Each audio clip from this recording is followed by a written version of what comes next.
اور جو باقی تمام بوائز تھے وہ اس سے کافی زیادہ لطف اندوز ہو رہے تھے، اور امجد تو کافی کافی دیر سانس روک کر پانی کے نیچے چلا جاتا تھا۔ ایسا محسوس ہوتا تھا کہ اس نے باقاعدہ تربیت لی ہوئی ہے۔ ہاشم اور وسیم کھانے کے انتظام کے لیے پہلے ہی چلے گئے تھے، اور مراد، یاسین اور اسحاق پانی سے کافی دور دور رہے۔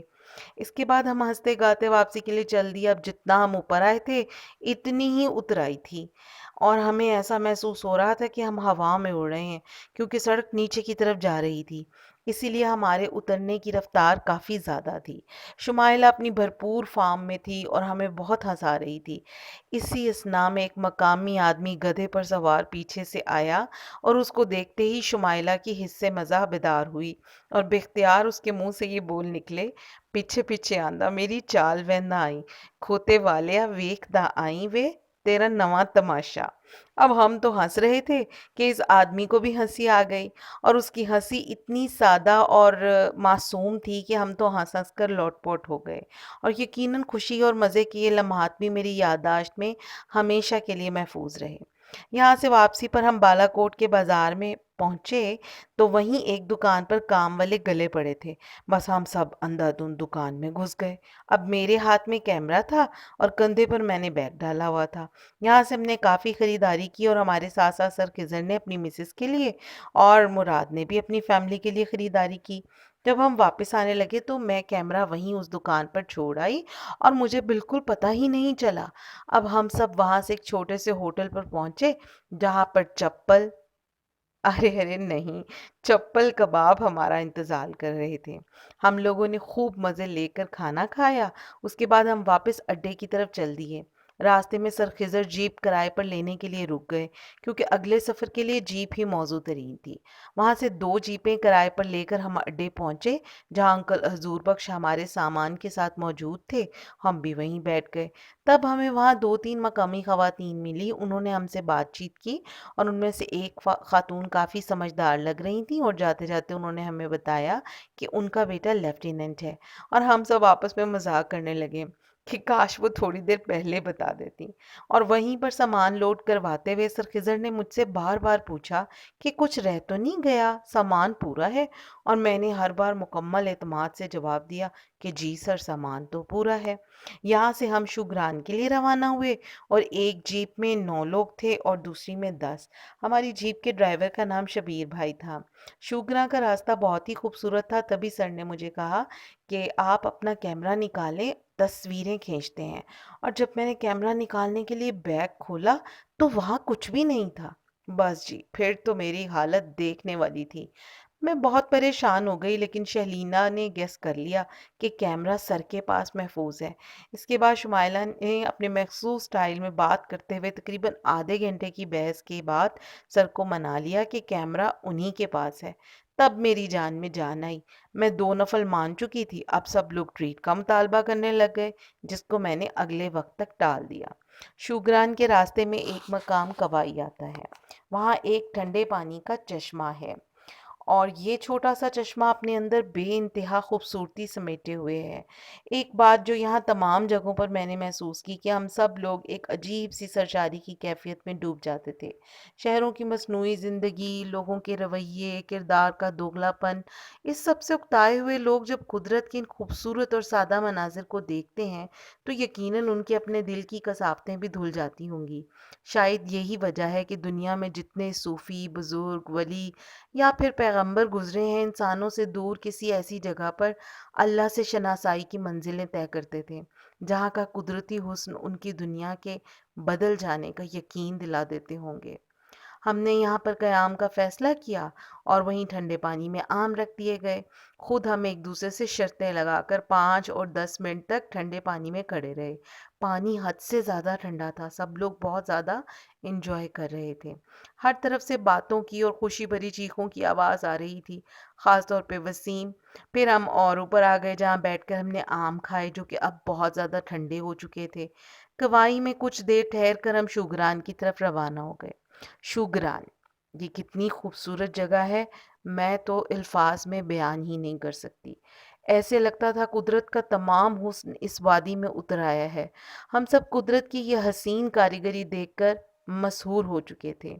جیسے ہی ہم ہوٹل میں پہنچے اور اپنے کمرے میں گئے، اور میرے دیکھتے ہی دیکھتے سنبل، سائمہ، نیلا اور شمائلہ کمرے کی کھڑکیوں میں جو باہر کی طرف کھلتی تھی پاؤں لٹکا کر بیٹھ چکی تھیں۔